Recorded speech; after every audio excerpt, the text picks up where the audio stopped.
इथे आपण पुडाची करंजी बनवली आणि मी तुम्हाला यातली करंजी फोडून दाखवते आणि आपली करंजी अगदी खुसखुशीत अशी झाली आहे. ज्याप्रमाणे खारी असते त्याचप्रमाणे ही करंजी झाली आहे. बघा किती सहज असे याचे पदर सुटत आहेत. मी तुम्हाला यातील पदर सगळे मोकळे करून दाखवते. सुरुवातीला ही करंजी बनवण्यासाठी काय काय साहित्य लागतं ते पाहूयात. मी इथे 1 वाटी मैदा घेतलाय, 2 चमचे बारीक रवा आणि चिमूटभर मीठ घेतलंय. प्रथम आपण करंजी बनवण्यासाठी त्याचं आवरण बनवून घेऊयात. त्यासाठी मी एका बाउलमध्ये सर्व मैदा टाकून घेतलाय आणि यामध्येच बारीक रवा घातलाय. आता आपल्याला यामध्ये मीठ घालायचंय आणि हे सर्व कोरडंच मिक्स करायचंय. याने करंजीला एकसारखी चव येते. त्यानंतर आपण यामध्ये 1 चमचा गरम तेलाचं मोहन घालायचं आणि मोहन घातल्याबरोबर पिठावरती अशा पद्धतीचे बुडबुडे तयार होतात. असे जर बुडबुडे तयार झाले तरच ती करंजी अगदी खुसखुशीत होते. त्यामुळे मोहन घालताना तेल अगदी कडकडीत गरम हवंय.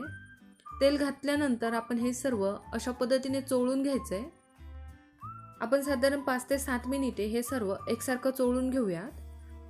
पीठ आणि तेल चांगलं तयार झालं की नाही ते कसं ओळखायचं, तर अशा पद्धतीने पीठ दाबून घ्यायचं आणि याचा एक मूठप्रमाणे गोळा तयार होतो. यावरूनच समजायचं की आपलं पीठ आणि तेल चांगलं मिक्स झालंय.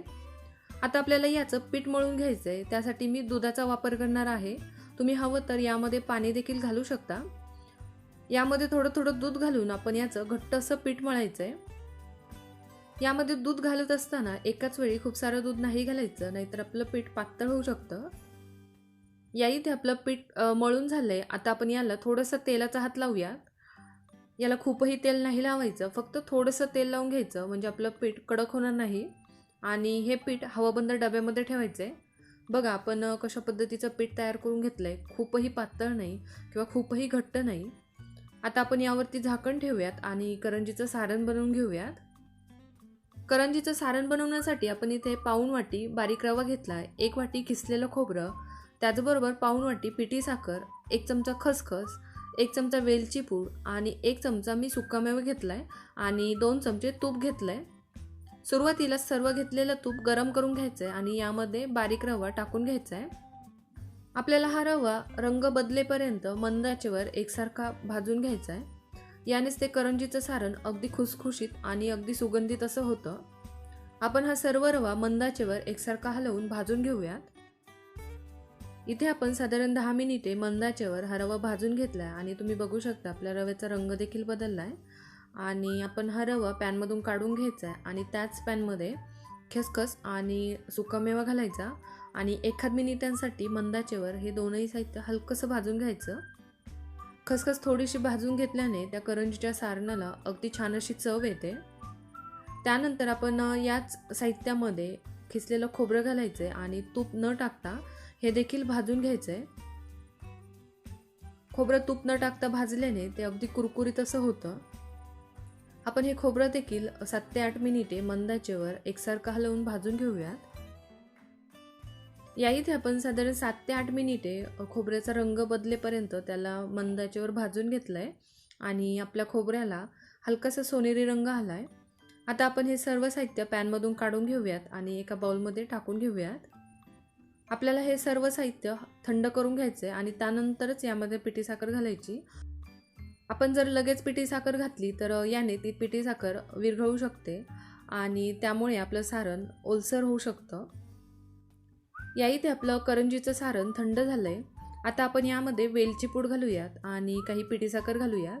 मी एकाच वेळी खूप सारी पिठी साखर नाही घालणार, कारण आपलं सारण थोडं कमी आहे, म्हणून मी यामध्ये सुरुवातीला 3 चमचे पिठी साखर घातली आहे आणि अगोदर हे सर्व मिक्स करून घेणार आहे आणि त्यानंतरच गरज वाटल्यास यामध्ये आणखी पिठी साखर ॲड करणार आहे. आपण सुरुवातीला 3 चमचे पिठी साखर करंजीच्या सारणामध्ये टाकली होती, पण मला ती थोडीशी कमी वाटली, म्हणून आपण यामध्ये उरलेली सर्व पिठी साखर टाकून घेऊयात आणि चांगली मिक्स करून घेऊयात. या इथे करंजी बनवण्यासाठी आपलं करंजीचं सारण तयार आहे, त्याचबरोबर आपलं पीठही छान भिजलंय. आपण हे पीठ थोडंसं मळून घेऊयात आणि आता करंजीला लावण्यासाठी साठा बनवून घेऊयात. त्यासाठी मी एका वाटीमध्ये 2 चमचे तांदळाचं पीठ काढून घेतलं आहे आणि 1 चमचा कॉर्नफ्लॉवर पावडर टाकली आहे. आपल्याला यामध्ये 2 चमचे तूप घालायचे. मी इथे विना वितळलेलं तूप घातलं आहे आणि हे सर्व चांगलं मिक्स करून घ्यायचं आहे. आपल्याला याचा रंग बदलेपर्यंत एकसारखं फेटून घ्यायचं आहे। इथे आपण हे साठ्याचं साहित्य चांगलं फेटून घेतलं आणि हे साहित्य फेटल्यानंतर त्याचा रंग बदलतो। त्याचबरोबर ही वाटी जर उलटी केली तर यातील साठा खाली पडत नाही, यावरूनच ओळखायचं की आपला साठा छान असा तयार झाला आहे। आता आपल्याला करंजी बनवून घ्यायची आणि करंजी बनवण्यासाठी मी इथे सर्व पिठाचे 5 छोटे छोटे गोळे बनवून घेतलेत। आपल्याला या पिठाची एकसारख्या 5 लाट्या लाटून घ्यायच्यात। इथे आपल्याला ही लाटी एकदम पातळ अशी लाटायची आहे आणि इथे आपण पहिली लाटी बनवून घेतली आहे। आपण ती एका भांड्यामध्ये काढून घ्यायची आणि त्यावरती एक सुती कापड थोडंसं ओलसर करून टाकायचं, म्हणजे ती लाटी कडक होणार नाही। आणि अशाच पद्धतीने आणखी राहिलेले सर्व 4 लाट्या आपण बनवून घ्यायच्यात आणि त्या देखील बनवल्यानंतर त्यावरती सुती कापड टाकायचं। या इथे आपल्या सर्व लाट्या बनवून झाल्यात। आपण त्याच लाट्यांपैकी एक लाटी पोळपाटावरती ठेवून घ्यायची आणि यावरती बनवलेला साठा लावायचा। मी ते साठा लावताना तो हातानेच लावणार आहे, कारण तो सर्व बाजूने एकसारखा लावता येतो। एका लाटीला साठा लावून झाल्यानंतर आपण यावरती दुसरी लाटी टाकायची आणि ती थोडीशी दाबून घ्यायची आणि यावरती देखील साठा लावून घ्यायचा। फक्त एक लक्षात ठेवायचं की दुसरी लाटी ठेवल्यानंतर ती थोडीशी दाबून घ्यायची, याने त्याचे लेयर सुटत नाही आणि आपली करंजी तळल्यानंतर देखील ती तेलामध्ये फुटत नाही। आपण अशाच पद्धतीने सर्व लाट्या एकावरती एक ठेवायच्या आणि त्याला साठा लावून घ्यायचा, तर देखील ती तेलामध्ये फुटत नाही। फक्त एक लक्षात ठेवायचं की दुसरी लाटी ठेवल्यानंतर ती थोडीशी दाबून घ्यायची, याने त्याचे लेयर सुटत नाही आणि आपली करंजी तळल्यानंतर देखील ती तेलामध्ये फुटत नाही। आपण अशाच पद्धतीने सर्व लाट्या एकावरती एक ठेवायच्या आणि त्याला साठा लावून घ्यायचा। शेवटची लाटी ठेवल्यानंतर त्यावरती देखील साठा लावायचा आणि सर्व लाट्या एकावरती ठेवून झाल्यानंतर आपण सर्व लाट्यांचा अशा पद्धतीने रोल करून घ्यायचा। हा रोल करत असताना प्रत्येक लेयर हा दाबून घ्यायचा, म्हणजे त्याची लाटी एकदम छान अशी होते आणि आपण जेव्हा करंजी तळतो तेव्हा ती करंजी तेलामध्ये फुटत नाही। अशा पद्धतीने आपण पोळपाटावरती हा रोल दाबून घ्यायचा। आता आपण याला छोटे छोटे गोळे बनवून घेऊयात। त्यासाठी चाकूने हा रोल कट करायचा। तुम्हाला ज्या साईजची करंजी बनवायची आहे त्यानुसार तुम्ही हा रोल कट करून घेऊ शकता। आपण अशाच पद्धतीने सर्व रोलला छान असं कट करून घेऊयात। सर्व रोल कट करून झाल्यानंतर आपण हे गोळे एका बाउलमध्ये ठेवून घ्यायचेत आणि यावरती एक सुती कापड ठेवायचं। आपण यातीलच एक गोळा काढून घेऊयात आणि पोळपाटावरती असा ठेवून घेऊयात। त्यानंतर याला हातानेच असा दाबून घ्यायचा। असं केल्याने करंजीवरती जे लेयर्स दिसतात ते करंजीच्या वरच्या बाजूने दिसतात। हा गोळा लाटत असताना याची बाजू पलटी नाही करायची। ज्या बाजूने जास्त लेयर्स दिसतात ती बाजू आपण करंजीच्या वरच्या बाजूला ठेवायची आणि आतल्या बाजूने यामध्ये करंजीचं सारण टाकायचे। आपण यामध्ये 1 ते 1.5 चमचे सारण टाकून घेऊयात आणि अशा पद्धतीने याला सील करून घेऊयात। करंजीचे बाजू दाबत असताना त्या एकदम घट्ट अशा दाबून घ्यायच्या, नाहीतर करंजी आपली तेलामध्ये फुटू शकते। करंजीच्या कडा सील करण्यासाठी तुम्ही हवं तर करंजीच्या कडांना दूध किंवा पाणी देखील लावू शकता। आपण आणखी एक करंजी बनवून घेऊयात, पण ही करंजी थोडी वेगळ्या पद्धतीने मी सांगणार आहे।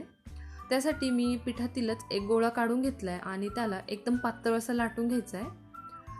आपल्याला या करंजीच्या प्रकारामध्ये 2 लाट्या बनवून घ्यायच्यात आणि त्या एकदम पातळ अशा लाटायच्यात। मी इथे एक लाटी बनवून घेतली आणि मी अशाच पद्धतीने आणखी एक पातळ अशी लाटी बनवून घेते। 2 लाट्या बनवून झाल्यानंतर लाटीवरती ज्या बाजूने जास्त लेयर्स दिसतात ती बाजू वरच्या बाजूला ठेवायची आणि आतल्या बाजूने आपण यामध्ये 1 चमचा करंजीचं सारण घालायचं आहे। पण हे सारण घालत असताना अगदी मधोमध असं घालायचं आहे, कारण आपल्याला यावरती दुसरी लाटी ठेवायची आणि दुसरी लाटी ठेवत असताना देखील ज्यावरती जास्त लेयर्स आहेत ती बाजू अगदी वरती ठेवायची। यानेच त्या करंजीवरती एकदम छान असे लेयर्स दिसतात। मी याला सील करण्यासाठी काटेरी चमच्याने थोडीशी डिझाईन करणार आहे आणि अशा पद्धतीची करंजी डिझाईन केल्यानंतर खूप छान दिसते। इथे आपण करंजीवरती डिझाईन बनवून घेतली आहे। आता आपण या दोनही करंज्या तळून घेऊयात। त्यासाठी मी कढईमध्ये तेल गरम करण्यासाठी ठेवलं होतं। तेल गरम झाल्यानंतर आपल्याला यामध्ये करंजी सोडायची। बघा मी या ठिकाणी आपण जी काही रेग्युलर करंजी असते ती तेलामध्ये सोडली आहे. ही करंजी तळत असताना गॅस मंद आचेवर ठेवायचा, म्हणजे करंजीचे पदर्स अगदी सहज असे सुटतात आणि ती करंजी अगदी खारीसारखी होते. करंजीच्या लाटीला आपण व्यवस्थित असं साठा लावलाय आणि ती व्यवस्थित अशी दाबून घेतली, त्यामुळे याचे लेयर्स तेलामध्ये टाकल्यानंतर सुटत नाही. त्याचबरोबर आपण करंजी बनवल्यानंतर ती एकदम छान अशी सील करून घ्यायची. याने देखील आपली करंजी तेलामध्ये फुटत नाही आणि ज्या बाजूने आपल्या करंजीला लेयर्स आहेत ती बाजू कढईला अशी दाबून घ्यायची, कारण या लेयर्समध्ये तेल गेलेलं असतं आणि त्यामुळेच आपली करंजी तेलकट होते. ज्या बाजूने लेयर्स आहेत त्या बाजूने करंजी निथळून घेतली तर ती करंजी तेलकट होत नाही. आता आपण इथे गोल बनवून घेतलेली करंजी तळून घेऊयात. ही करंजी आपण खूपही हलवायची नाही, कारण ती तेलामध्ये फुटू शकते, कारण या करंजीला दोन्ही बाजूने लेयर्स आहेत. बघा या इथे आपली करंजी अगदी छान असे लेयर्स सुटलेत. ही करंजी देखील आपण मंद आचेवरच तळून घेऊयात, म्हणजे त्याला आणखी छान लेयर सुटतील. इथे आपण साधारण 5 ते 7 मिनिटे मंद आचेवर ही करंजी तळून घेतली आणि तुम्ही बघू शकता आपल्या या करंजीवरती एकदम छान असे लेयर सुटलेत आणि या करंज्या अगदी ज्याप्रमाणे खारी असते त्याचप्रमाणे तयार झाल्यात. एकदम छान अशा फुगल्यात देखील आणि अगदी खुसखुशीत झाल्यात. मी तुम्हाला यातील करंज्या फोडून दाखवते. बघा आपल्या करंज्या खूप छान आणि अगदी खारीप्रमाणेच खुसखुशीत दिसत आहेत आणि यावरती एकदम छान असे लेयर्स देखील सुटलेत. करंजीचा प्रत्येक लेयर हा मोकळा सुटसुटीत होतोय, एवढी खुसखुशीत अशी करंजी झाली आहे. मी तुम्हाला यातील एक छोटासा तुकडा हातावरती तोडून दाखवते आणि आपली करंजी अगदी खारीप्रमाणे झाली आहे. आता आपण जी गोल करंजी बनवली होती ती देखील फोडून पाहूयात आणि ही करंजी देखील एकदम मऊ सुटसुटीत आणि अगदी खारीसारखी झाली. येणाऱ्या दिवाळीसाठी तुम्ही अशा पद्धतीच्या करंज्या बनवून बघा. खूप खुसखुशीत होतात, त्याचबरोबर कमीत कमी तेलकट होतात. अशाच पद्धतीने दिवाळी स्पेशल करंज्या तयार आहेत.